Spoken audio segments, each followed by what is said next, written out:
ماما قومي يا ماما، قومي قومي اعملي لنا حاجه يا ماما، يا ولاد الجو ساقع، الجو تلج، سيبوني قاعده متدفيه. قومي يا ماما اعملي لنا حاجه نتعشى، قومي يا ماما اعملي لنا حاجه ناكلها، اديني قمت.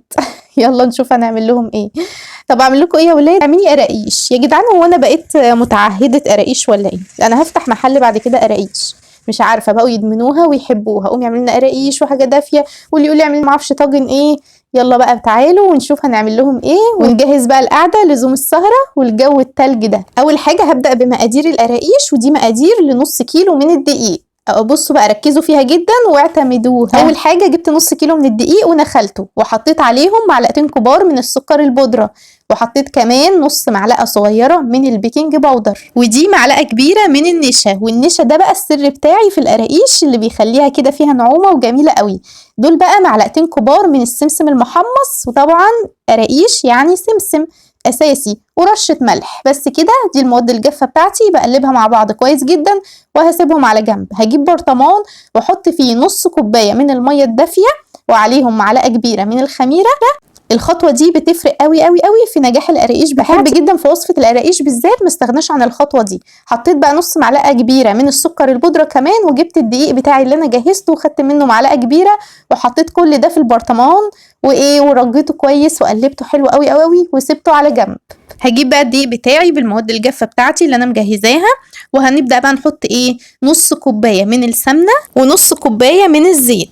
بصوا يا بنات، اصلا نجاح القراقيش في نسبه السمنه والزيت مع الدقيق. يعني لو نسبه السمنه والزيت مظبوطين مع الدقيق خلاص. يعني هنا بقى دي من اهم الخطوات، ان انا ابس الدقيق مع السمنه والزيت كويس قوي قوي قوي. يعني الخطوه دي هتاخد منك وقت شويه، انك انت بصي تفضلي تبسي الدقيق والسمنه والزيت مع بعض لحد ما يبقوا بالشكل ده، مرمله قوي، عامله زي الرمل المبلول كده وبتتشكل كده في ايدك. هنا بقى ده البرطمان بتاعي اهو، ما شاء الله الخميره اشتغلت وعملت فقاعات كده وكده تمام قوي. هبدا بقى انزل بيها، وكمان معايا نص كوبايه من الحليب الدافي. تقدري تستخدمي حليب بس او ميه بس انا بحب نص كوبايه من الميه ونص كوبايه من الحليب الدافي، اهم حاجه يكون دافي بس كده. وببدا بقى ان انا اعجن العجينه بتاعتي والمها لحد ما تبقى بالشكل الجميل ده، ما شاء الله اللهم بارك.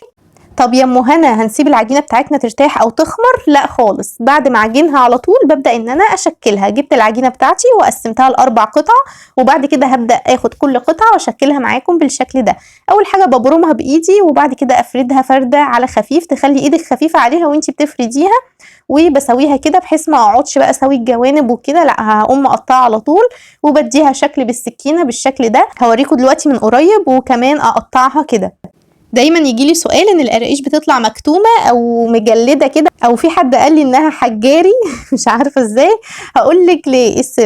السر ان انت بعد ما بتشكليها ما بتخمرهاش. الجو ساقع طبعا اليومين دول، بعد خلاص ما تخلصي الصواني بتاعتك وتبقي عايزه تسوي وتنجزي، لا لازم ان احنا هتشوفي دلوقتي هنعمل ايه. نغطي بكيس ونحط فوطه او قماشه، ونحط الصواني بتاعتنا دي في مكان دافي ضروري جدا لحد ما كل قطعه معانا تنفش كده وتتاكدي كويس انها خمرت. في الوقت ده تقدري تدخليها الفرن، هتطلع فيها فراغات وهشه وناجحه 100% باذن الله.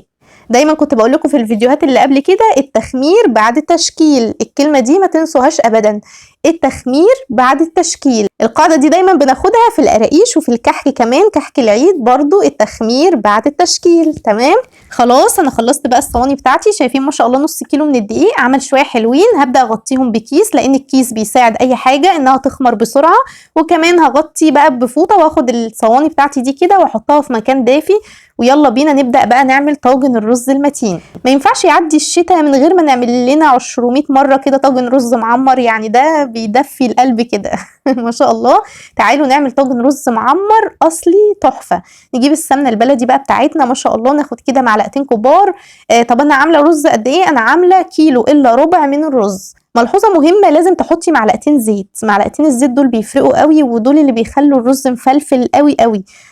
هنا بقى قلبت الرز بتاعي مع السمنه والزيت كويس جدا لحد ما الرزايه اتغلفت كده بالسمنه. تمام. لازم ان انا ادعكهم او اقلبهم مع بعض كويس قوي. بعد كده حطيت رشه ملح، وحطيت نص كوبايه من السكر، وطبعا السكر ده اظبطيه حسب اختيارك. بعد كده حطيت كوبايتين من الميه دي هي اللي بتساعد الرز ان هو يستوي، فكوبايتين الميه على الكميه دي ضروري جدا. والميه بتاعتي دافيه. وكمان معايا لتر من الحليب السخن، خدت نص الكميه بس، يعني خدت نص كيلو من اللبن اللبن حطيته والنص التاني لسه مش هحطه دلوقتي. لازم ضروري جدا ننقع الرز بتاعنا في الميه واللبن والسكر بحيث الرزايه تتشرب كده من السكر فالرزايه نفسها تبقى مسكره، دي خطوه مهمه جدا.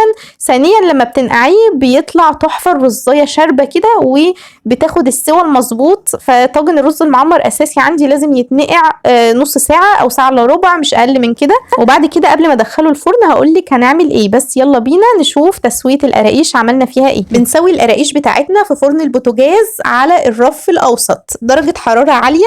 اول ما بحس انها خدت لون خفيف من تحت ببدا ايد الشوايه علشان تاخد كمان لون من فوق ومن تحت. انا بحب لونها يكون محمر كده وتكون مستويه بزياده وواخده اللون الجميل ده. تمام، سويت كل القراقيش بتاعتي طبعا بعد ما كانت خمرت وجميله ما شاء الله زي ما انتي شايفه. القراقيش يعني لونها وشكلها تحفه. تعالي اوريكي من جوه عامله ازاي. عايزه اقولك انها هشه وخفيفه ومن جوه مفرغه والمسامات بتاعتها كمان مش باينه، يعني انا عايزه اقولك ان الكاميرا ظلماها تحفه. اللهم بارك، ايه الجمال ده. لا حطي لايك بقى، انزلي بسرعه حطي اللايك الجميل من ايديكي فضلا وليس امرا. بصوا ما شاء الله الجمال عسل. انا خليتهم في البيت عندي ادمنوا القراقيش من ايدي، خلاص كل شويه اعمل لنا القراقيش. على ما خلصت تسويه القراقيش بتاعتي كان الرز بتاعي زي ما انتم شايفين اتنقع وشرب. بصوا كده الرزايه نفشت كده وشربت من الحاجات اللي انا حطاها. هحط ايه تاني؟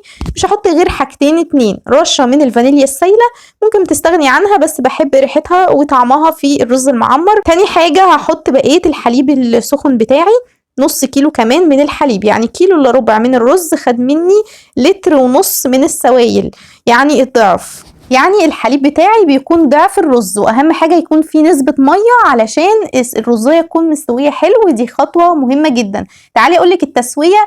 اولا الفرن بتاعنا يكون سخن قوي درجه حراره عاليه والاتنين لازم يقيدوا مع بعض، يعني بايد من تحت ومن فوق علشان الحليب في الاول كده بيطلع لفوق وياخد معايا الوش ده. لو ما قيتيش الشوايه في الاول الوش بتاعك مش هياخد اللون الجميل دون.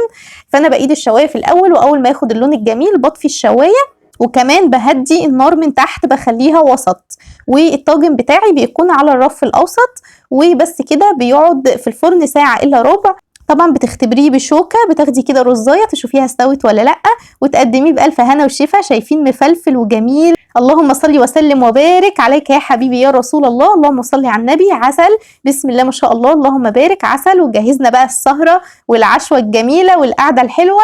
يلا قومي كده وتشجعي في الساعة دي، قومي اعملي حاجة كده علشان تدفي العيال. يلا يا رب يكون الفيديو عجبكم وما تنسوش لايك كتير للفيديو، ولو اول مرة تشوفيني اضغطي على اشتراك او سبسكرايب وفعلي الجرس علشان يوصلك كل جديد بنزله ان شاء الله. وبألف هنا وشفا والسلام عليكم.